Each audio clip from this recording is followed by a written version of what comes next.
தயவு செஞ்சு நான் சொல்றத கேளுங்க. இந்த ஓவியம் எவ்வளவு பெரிய ஆபத்தை ஏற்படுத்தும்னு உங்களுக்கு தெரியாது. நான் சொல்றது உண்மைதான். இந்த ஓவியம் தான் ஆனந்த் ஐயாவோட உயிரையே பறிச்சது. எதுக்கு அங்க நிக்கிறீங்க? ஏன் ஒளிஞ்சிருக்கீங்க? வெளியே வாங்க. சொல்றல்ல, இங்க வாங்க. எதை சொல்றதா இருந்தாலும் இங்க வந்து சொல்லுங்க.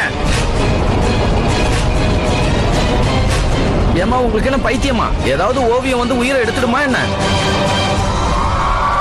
நான் சொல்றது எல்லாமே உண்மைதான் சார். அந்த அம்மா பைத்தியம் நினைக்கிறேன், அதான் இப்படி எல்லாம் பேசுறாங்க. கான்ஸ்டபிள், இந்த பொம்பளை எப்படிங்க? ஏ நில்லு, எங்க ஓடுற? நில்லு.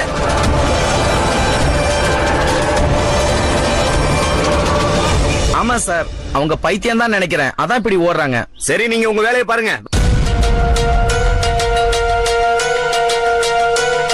சீமா, நான் இன்ஸ்பெக்டர் சார் கிட்ட பேசிட்டேன்.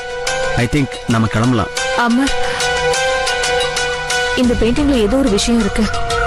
இல்லனா இத பத்தி அந்த பொம்பளை இவ்வளவு தூரத்துக்கு பேசியிருக்க மாட்டா. எனக்கு என்னவோ இதுல ஏதோ ஒரு ரகசியம் ஒளிஞ்சிருக்கு. அது அந்த பொம்பளைக்கு நல்லா தெரிஞ்சிருக்குன்னு தோணுது. நாம அவகிட்ட பேசியே ஆகணும். சீமா, அவங்க கிட்ட நம்ம எதுவும் பேச வேண்டாம். இது ஒரு பெயிண்டிங் தான். ஒரு பெயிண்டிங்கால யாரையும் கொல்ல முடியாது.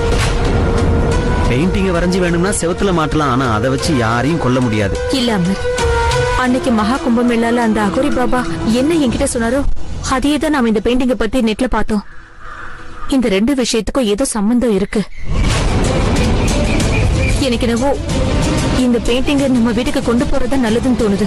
நீங்க இதுக்காக போலீஸ் கிட்ட கொஞ்சம் பேசி பாருங்க. அதுக்குள்ள நான் அந்த பொம்பளையை ஃபாலோ பண்ணி போறேன். ஆமா சீமா, ப்ளீஸ் அமர், ப்ளீஸ் நான் சொல்ற மாதிரி செய்யுங்களேன்.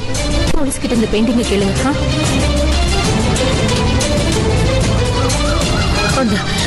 அந்த ஓவியம் சாதாரணமானது இல்ல, அது அபசகுணமானது.